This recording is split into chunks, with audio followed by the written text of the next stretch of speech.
Buenas tardes, bienvenidos a la Biblioteca Nacional de España. Quiero agradecer su presencia aquí hoy esta tarde con nosotros y, en primer lugar, quiero presentarles las excusas de parte de la directora de la Biblioteca Nacional de España, doña Ana Santos Aramburu.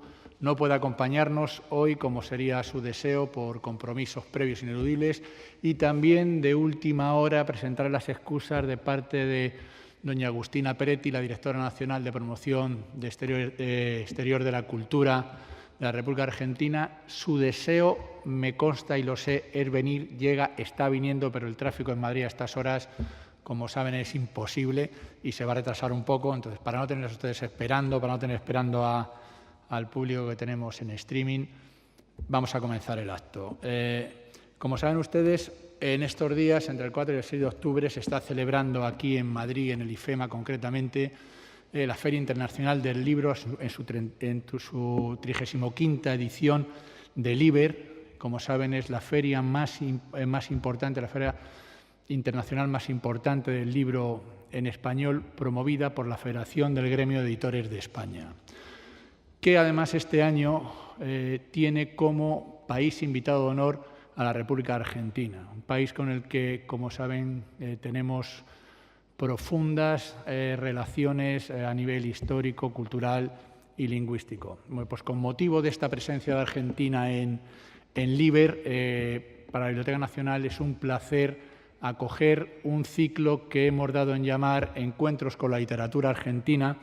Es un ciclo en el que vamos a tener dos sesiones. La sesión de hoy, que consiste en la proyección de la película documental 327 cuadernos, dirigida por Andrés Di Tella, sobre los diarios del escritor argentino Ricardo Piglia, tristemente fallecido a principios de este año.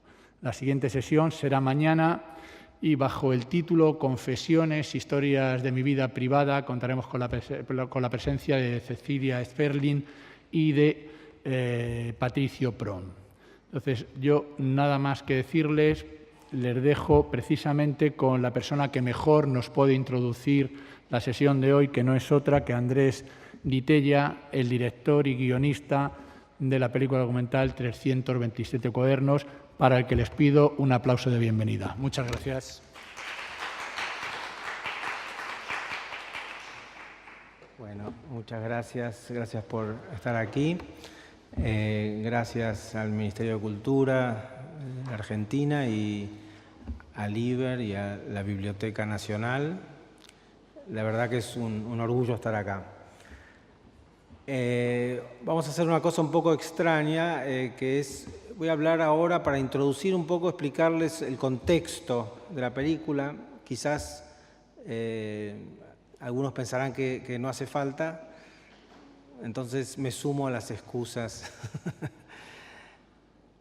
Algunos conocerán a el gran guionista y director alemán, de origen alemán, que trabajó en Hollywood muchos años, Billy Wilder.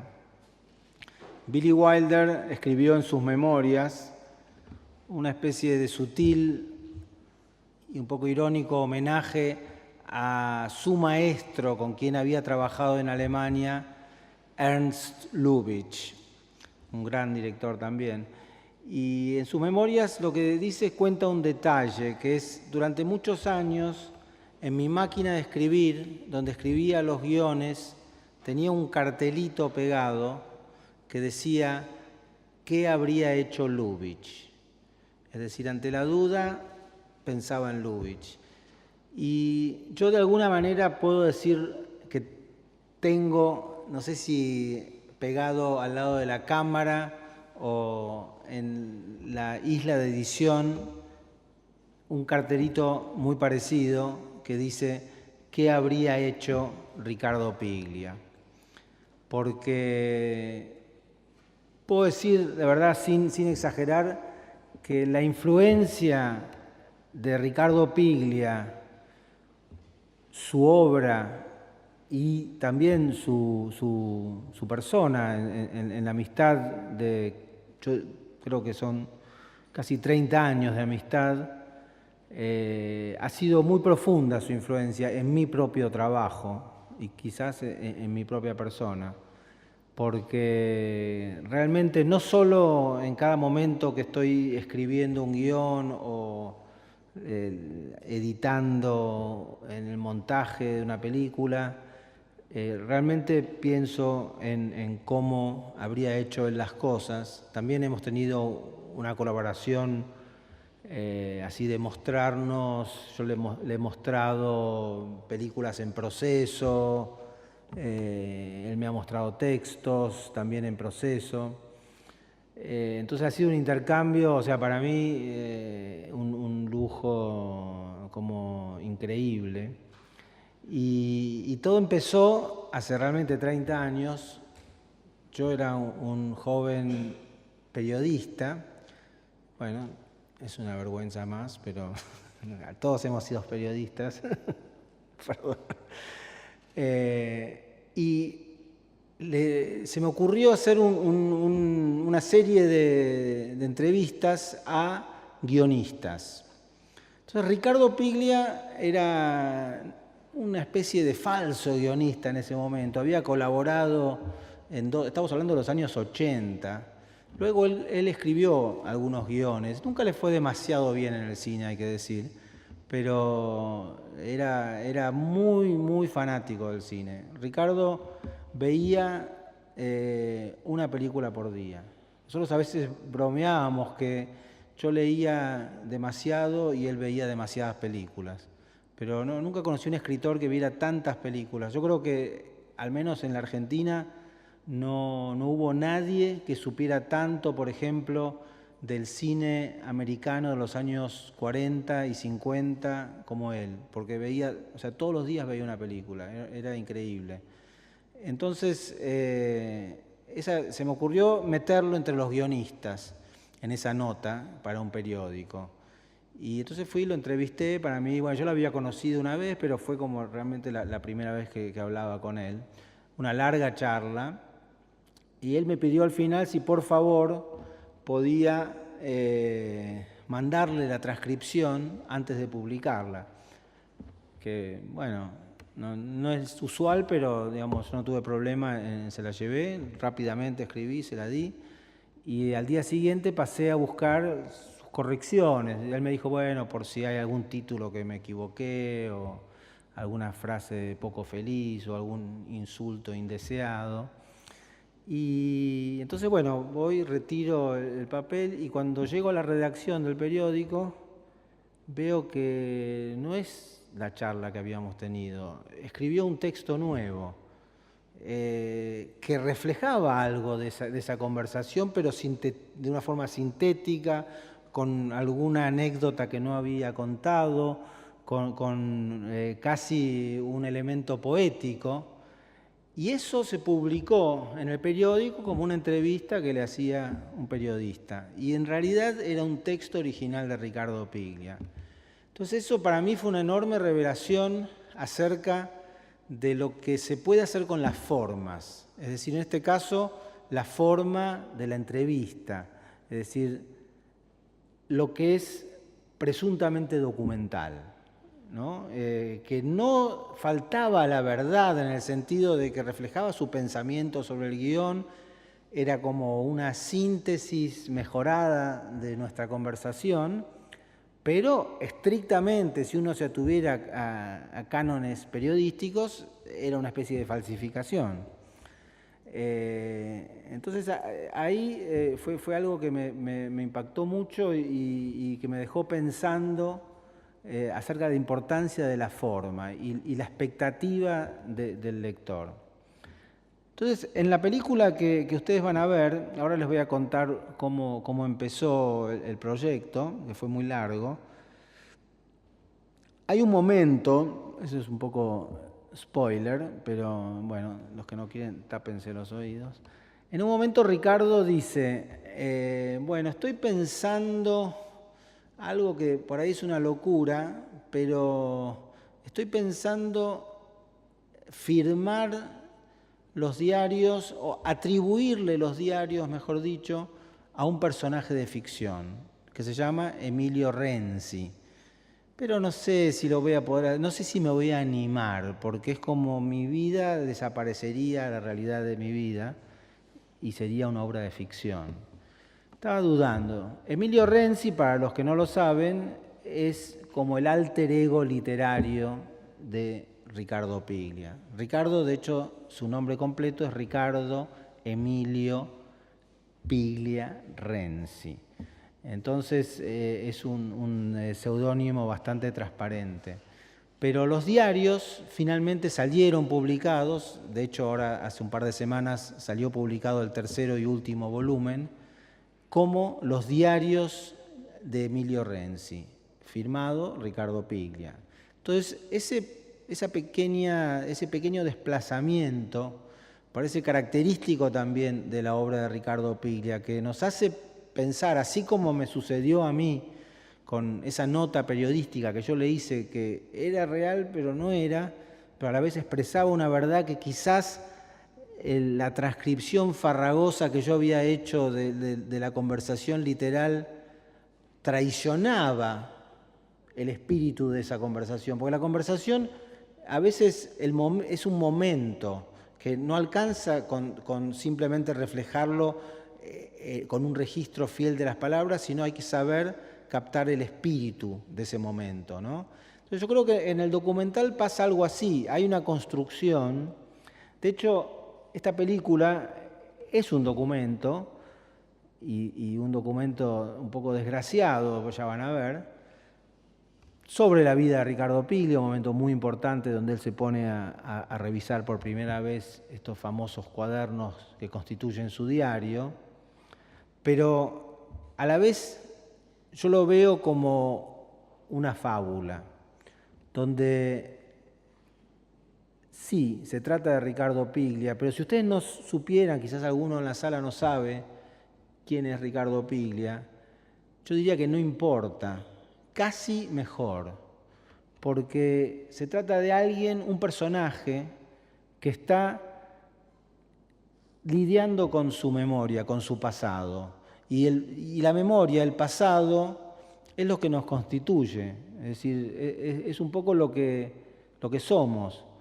Y hay un descubrimiento quizás que hace Ricardo en el proceso de revisar los cuadernos que él viene registrando durante más de 50 años su vida, y también la memoria de lo que no está en los cuadernos, que también es importante.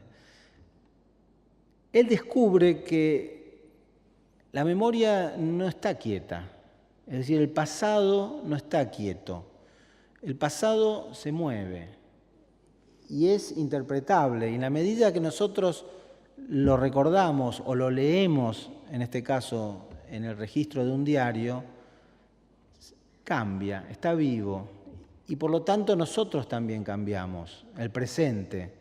Es como un pensamiento un poco raro, pero nada, me parece que es una de las conclusiones que yo también saco de la película. Entonces, por último, quería decir nomás cómo inició el proyecto de esta película que se inició. Nosotros, como dije, somos amigos o fuimos amigos, me cuesta hablar de él en pasado, ¿no? Fuimos amigos durante muchos años. Y en un momento, él estaba enseñando en la Universidad de Princeton, en Estados Unidos, y se estaba por jubilar y volver a la Argentina. De hecho, él pidió una jubilación anticipada a lo que le correspondía para volver a Argentina, porque tenía la idea de que quería volver a escribir. Él, si bien durante los años de Princeton escribió, le costaba más escribir ficción, estaba escribiendo más ensayo. Si bien en la obra de Piglia la ficción, dónde empieza la ficción y dónde el ensayo es bastante difícil de determinar. Y ahí me dijo, y una de las cosas que tengo pendiente para volver a Argentina, y quiero hacerla con tiempo, es agarrar los cuadernos, mis diarios, y empezar a leerlos, que es algo, la verdad que lo he intentado un par de veces, pero nunca pude hacerlo porque es muy difícil. Él habla, digamos, de eso un poco en la película, enfrentarse con el pasado, la vida, los muertos, los proyectos. Y la casualidad es que las primeras imágenes que ustedes van a ver en la película son que yo me había comprado una cámara en ese momento con la idea de hacer yo mismo un diario cinematográfico. Hay un género en el cine, es un género un poco minoritario, que también es el diario cinematográfico. Y quería probar a hacer algo así, como con total libertad. Y entonces las primeras imágenes, que son precisamente, no sé si son exactamente las primeras imágenes de la película, pero son las primeras en que aparece él, él está yéndose de Princeton, levantando los libros de la oficina para volver a Argentina. Y eso, que es el comienzo de esta película, en realidad era unas imágenes de ese diario que nunca realicé, o que quizás se transformó en esto. Porque cuando yo le conté mi proyecto, él me dijo, bueno, yo también estoy con esto y quizás podamos hacer algo complementario. Vos hacés tu diario cinematográfico y yo trato de hacer mi diario. Y quizás me sirve también para generar un poco de presión, porque yo la verdad que si depende de mí, prefiero no hacerlo, como diría Bartleby. Entonces, bueno, así fue que empezamos, un poco como para ayudarnos mutuamente. Y luego, bueno, fue como yo me di cuenta que del interés que tenía ese proceso de alguien como Ricardo releyendo sus cuadernos, que si bien digo, podría ser cualquiera, no deja de ser Ricardo Piglia. Entonces, y él, al principio era simplemente él. Están las imágenes de la primera vez que él reúne las cajas que tenía con esos cuadernos, que algunas las tenía en Estados Unidos, otras las tenía en una oficina en Buenos Aires, otras las tenía el hermano en Mar del Plata. Entonces la primera vez que él reúne eso y saca los cuadernos, está registrado aquí. Y también está registrado el momento que él, la primera etapa donde él simplemente leía y cada tanto, como era un poco aburrido eso, yo le pedía lee algo, entonces él leía algo. Eso fue un primer momento. Después él empieza a seleccionar fragmentos y empezamos a trabajar a partir, él me pasaba fragmentos y yo a partir de lo que él me pasaba, yo hacía mi propia selección de lo que a mí me parecía más interesante para trabajar con eso, buscar material que pudiera hacer como rimas en imágenes, en relación al texto. Bueno, un trabajo entre la palabra y la imagen muy, muy complejo, pero la verdad que hacerlo con alguien como Ricardo fue nada, un privilegio y bueno, el hecho de que él por suerte llegó a ver la película y que me dijo que sentía que había mucha afinidad entre la poética de la película y su propia poética. Y eso para mí fue una enorme satisfacción, aunque yo le dije, bueno, es obvio porque yo te copio,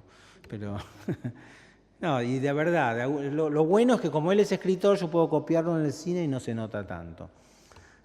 Así que bueno, esa es un poco la historia de este proyecto y nada, no quiero anticipar demasiado más para que puedan disfrutar la película. Pero no sé si alguien quizás tiene alguna pregunta. ¿Quién los revisó o cómo fue ese proceso de la publicación de los diarios? La publicación de los diarios comenzó en simultáneo con el estreno de la película. Se estrenó el mismo día esta película en un cine y en simultáneo en la televisión pública en la Argentina, el mismo día que se largaba en librerías el libro 1, que son 3 volúmenes. Eso lo hizo todo Ricardo. O sea, él con la enfermedad, bueno, que tuvo, que era muy, muy difícil, al final ya no podía hablar, pero se comunicaba mediante un sistema que eso es anterior digamos, la película, digo, es anterior, o sea, esto que estoy contando es posterior. A través de la vista había un sensor en el visor de la computadora que le permitía tipear. Y bueno, de ese modo él podía comunicarse y escribir bueno, estaba trabajando con textos ya existentes o desgrabados y los modificaba.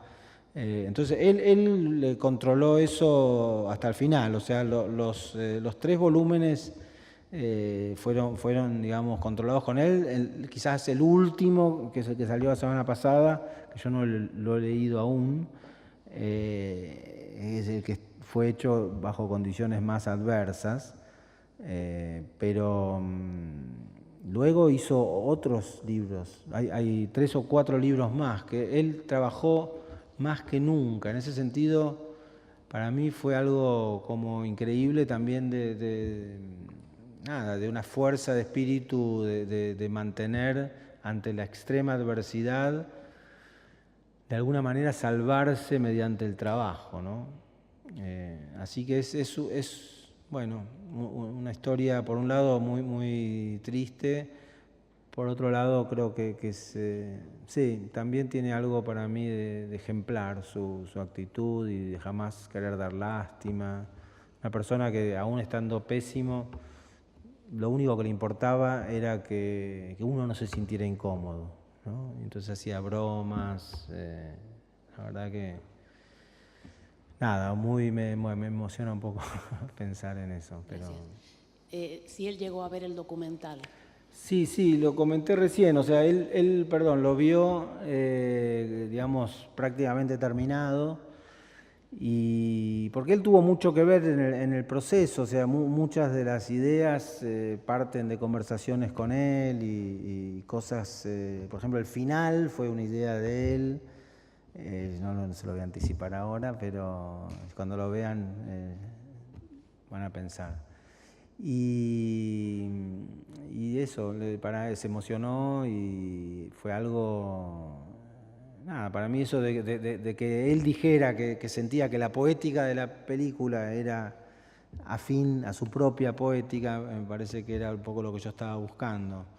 Y que tiene que ver con lo que dije al principio, que realmente para mí, su trabajo y nada, las conversaciones con él fueron una enorme influencia en mi propio trabajo.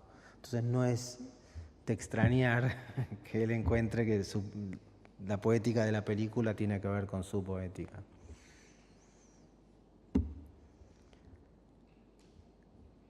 Bueno, si no hay más preguntas, nada, les digo, la película dura 1 hora y cuarto.